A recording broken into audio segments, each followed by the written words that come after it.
আসসালামু আলাইকুম। কি ঘটতে যাচ্ছে আগামী ৫-৬ দিনের মধ্যে? এমন প্রশ্নে আতঙ্কের প্রতিধ্বনি খোদ প্রধান উপদেষ্টার প্রেস সচিব মিস্টার শফিকুল আলমের কণ্ঠে। আবার অন্যদিকে বৃহস্পতিবার যে একটি খুবই গুরুত্বপূর্ণ একটি খবরের যেই শিরোনাম কিংবা নানান গণমাধ্যমে যেভাবে উঠে এসেছে, তাতে গত কয়েক মাসে যে নানান ধরনের গুঞ্জন শোনা যাচ্ছিল যে আওয়ামী লীগ নেতাকর্মীরা প্রশিক্ষণ নিচ্ছেন, তারা গেরিলা আক্রমণ করতে পারে, তারা সরকার উৎখাতের বিষয়ে তারা বেশ তোড়জোড় করে নামছে, সে বিষয়ে যে খবরটি আমরা পেলাম সেটি নিয়েও অনেক ধরনের প্রশ্ন রয়েছে। সেই প্রশ্নগুলো অন্তত আমি একটু উত্থাপন করতে চাই আপনাদের সামনে। আগে আসি প্রেস সচিব সম্পর্কে। তিনি বৃহস্পতিবার সচিবালয়ে সাংবাদিকদের একটি অনুষ্ঠানে বক্তব্য দিতে গিয়ে নির্বাচন প্রসঙ্গে বলছিলেন যে প্রধান উপদেষ্টা যথাসময়ে নির্বাচন দিবেন, যেমনটা তিনি সবসময় বলে থাকেন। তো সে প্রসঙ্গে বলতে গিয়ে তিনি বললেন যে আগামী ৫-৬ দিন খুবই গুরুত্বপূর্ণ। আগামী ৫-৬ দিনে বোঝা যাবে আমরা কোথায় যাচ্ছি। তার মানে কি আগামী ৫-৬ দিনের মধ্যে বর্তমান সরকারের বিদায় ঘণ্টা চূড়ান্তভাবে বেজে উঠতে পারে? আওয়ামী লীগ যে পরিকল্পনা নিয়েছে সেই পরিকল্পনা তারা বাস্তবায়ন করবে, নাকি অন্য কোনো সরকার আসবে? নানান ধরনের প্রশ্ন মানুষের মনে। এখন বিষয় হচ্ছে যে আওয়ামী লীগ এবং ছাত্রলীগের ৪০০ ক্যাডারকে প্রশিক্ষণ দেওয়ার ষড়যন্ত্রের ঘটনায় ১৬ জনকে গ্রেপ্তার করেছে আইন শৃঙ্খলা রক্ষাকারী বাহিনী। এটি সব গণমাধ্যমে এসেছে এবং বলা হচ্ছে যে প্রশিক্ষণের মূল দায়িত্বে ছিলেন সেনাবাহিনীতে কর্মরত, স্টিল তিনি কাজ করছেন মেজর সাদিকুল হক সাদেক। এবং সরকার উৎখাতের পরিকল্পনা অনুযায়ী এর আগে রাজধানীর 4টি স্থানে প্রশিক্ষণ চলেছে। সুরক্ষিত একটি স্থানেও নাকি প্রশিক্ষণ দেওয়া হয়েছে আওয়ামী লীগ, ছাত্রলীগ, যুবলীগের বাছাই করা ক্যাডারদের, মানে গণমাধ্যমের খবর অনুযায়ী।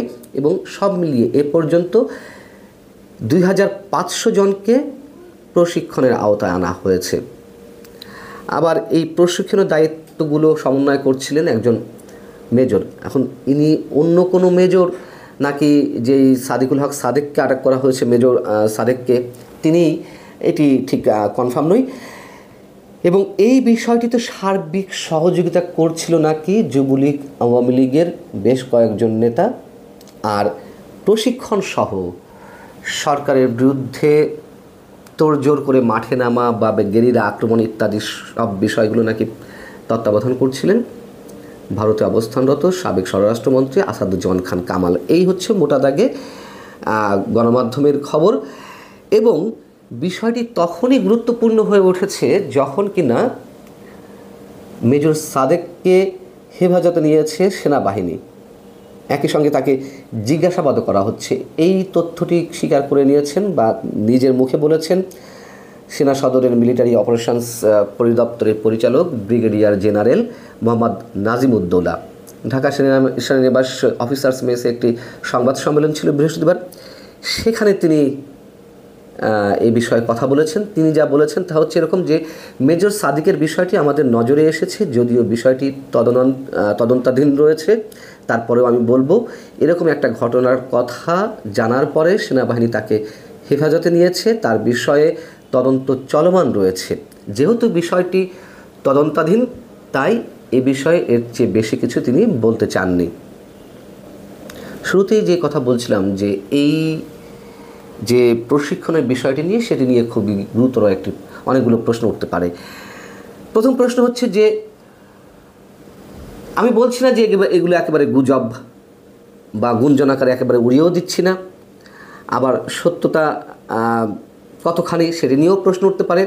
প্রথম প্রশ্ন হচ্ছে যে সেনাবাহিনীতে কর্মরত একজন মেজর পদের একজন ব্যক্তিকেই কেন প্রশিক্ষণ দিতে হচ্ছিল? মানে এর চেয়ে আরও ভয়ঙ্কর কোনো প্রশিক্ষণ, গেরিলা আক্রমণের জন্য প্রশিক্ষণ, ট্রেনিং, এগুলো কি দেওয়ার মতন সাবেক কোনো সেনা কর্মকর্তা নেই বা অন্য কোনো ব্যক্তি নেই যে চাকরিতে থাকা অবস্থাতেই একজন মেজর গোপনে আওয়ামী লীগের নেতাকর্মীদের গেরিলা আক্রমণ শেখাচ্ছেন, কীভাবে করতে হয় না করতে হয়? এটি খুবই যৌক্তিক একটি প্রশ্ন আমার মনে হয়। এবং এর সাথে আরও যেই প্রশ্নগুলো উঠতে পারে, এই যে 16 জনকে আটক করা হলো, এমনি 5 আগস্ট অভ্যুত্থানের 1 বছর পূর্তি উপলক্ষে সরকার নানান ধরনের চাপে রয়েছে, এক ধরনের আতঙ্কে রয়েছে। আওয়ামী লীগ কী করে না করে তার নানান ধরনের লক্ষণ আমরা দেখেছি তাদের বিভিন্ন কর্মকাণ্ডে। এবং পুলিশের পক্ষ থেকেও 11 দিন কড়া নিরাপত্তা ব্যবস্থা বজায় রাখার জন্য নানান পর্যায়ে নির্দেশনা দেওয়া হয়েছে, সেটিও আমরা জানি। তাহলে সেই জায়গা থেকে যদি প্রশ্ন করি, এর আগে যত ধরনের অভিযান হয়েছে, ডেভিল হান্ট থেকে শুরু করে, অপারেশন ডেভিল হান্ট থেকে শুরু করে আরও নানান ধরনের অভিযান, চোর ছাত্রদের বিরুদ্ধে, সন্ত্রাসের বিরুদ্ধে, চাঁদাবাজদের বিরুদ্ধে সব জায়গায় আটক হয়েছে আওয়ামী লীগ নেতাকর্মী। এটি কেউ সেই ধরনের কোনো উপলক্ষ আওয়ামী লীগ নেতাকর্মীদের ঢালাওভাবে আটকের? এবং যেটি জানা গেছে গণমাধ্যমে, যে বসুন্ধরা গ্রুপের মধ্যে কোনো নির্জন কোনো স্থানে বা সুরক্ষিত কোনো স্থানেও নাকি প্রশিক্ষণ দেওয়া হচ্ছিল। বিষয় হচ্ছে যে বসুন্ধরা গ্রুপের যে কয়েকটি গণমাধ্যম রয়েছে, বাংলাদেশ প্রতিদিন, Kaler Kantho, news 24 Bangla, news24.com, Daily Sun ইত্যাদি ইত্যাদি, এই গণমাধ্যমগুলোতে আমরা দেখছি সাম্প্রতিক সময়ে মুক্তিযুদ্ধের পক্ষে অবস্থান নিয়ে নানান ধরনের খবর প্রকাশিত হচ্ছে, এবং সেগুলো আবার খুব স্বাভাবিকভাবে সরকারের বিরুদ্ধে যাচ্ছে। আবার নির্বাচন নিয়েও নানান ধরনের বক্তব্য, অনেকের বেশ কড়া কড়া মন্তব্য তাদের সেখানে ফটোকার্ড করে প্রকাশ করা হচ্ছে। এইগুলো সরকার পক্ষের যারা, তারা আবার ভালো চোখে নিচ্ছিল না। খুব স্বাভাবিকভাবে সরকারের পক্ষ থেকে ধরে নেওয়া হয়েছে যে বসুন্ধরা গ্রুপ সরকারের বিরুদ্ধে উঠে পড়ে লেগেছে। এবং তারই প্রতিক্রিয়ায় আমরা দেখলাম যে জাতীয় নাগরিক পার্টির অন্যতম শীর্ষ নেতা হাসনাত আবদুল্লাহ একেবারে প্রকাশ্যে তিনি বসুন্ধরা গ্রুপের সাংবাদিকদের হুমকি দিলেন। সে বিষয়ে সরকার নীরব, কিছু বলল না। এইগুলো তারই কোনো অংশ কিনা আমরা জানি না। এবং সবশেষ যদি বলে থাকি, মানে ধরে নেই, যারা আটক হয়েছেন তাদের সংখ্যা 16।